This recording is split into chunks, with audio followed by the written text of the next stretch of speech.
नमस्कार विद्यार्थी मित्रांनो, आज आपण इयत्ता 6वी सायन्स पाहणार आहोत। त्यामधील पहिला जो चॅप्टर आहे कॅरेक्टरिस्टिक ऑफ लिव्हिंग ऑर्गॅनिझम म्हणजे काय, सजीवांची लक्षणे। त्यामधील जो पॉइंट आहे रिप्रोडक्शनचा पॉइंट आहे तो पाहणार आहोत। आता रिप्रोडक्शन म्हणजे काय तर प्रजनन।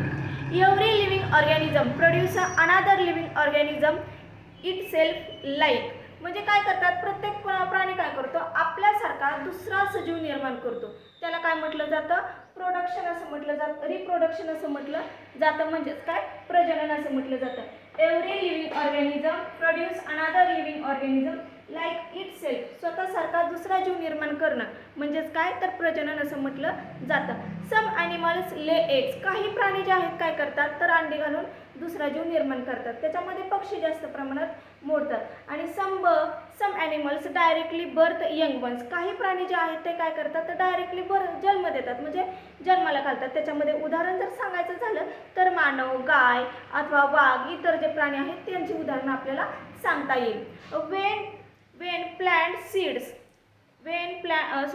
when seeds planted that time a new plant produce, this is called germination। germination म्हणजे काय तर आपण काय करतो, बिया काय करतो रुजवतो आणि बिया रुजवल्यानंतर हा दुसरं नवीन रोप तयार व्हायला लागतं, म्हणजे दुसरं नवीन रोप तयार होतं त्याला काय म्हटलं जातं जर्मिनेशन असं म्हटलं जातं, बीजांकुरण असं म्हटलं जातं। आता ह्या बीजांकुरण होण्यासाठी काय गरजेचं असतं तर त्या बियामध्ये असणारा अन्नाचा साठा देखील गरजेचा असतो।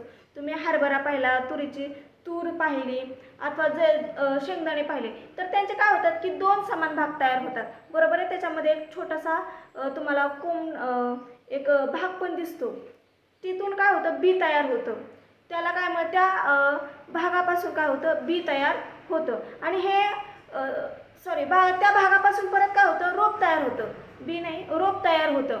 मग आता त्या रोप तयार होण्यासाठी काय गरजेचं असतं, पोषक हवामान पण गरजेचं असतं, पुरेसा सूर्यप्रकाश पण गरजेचा असतो।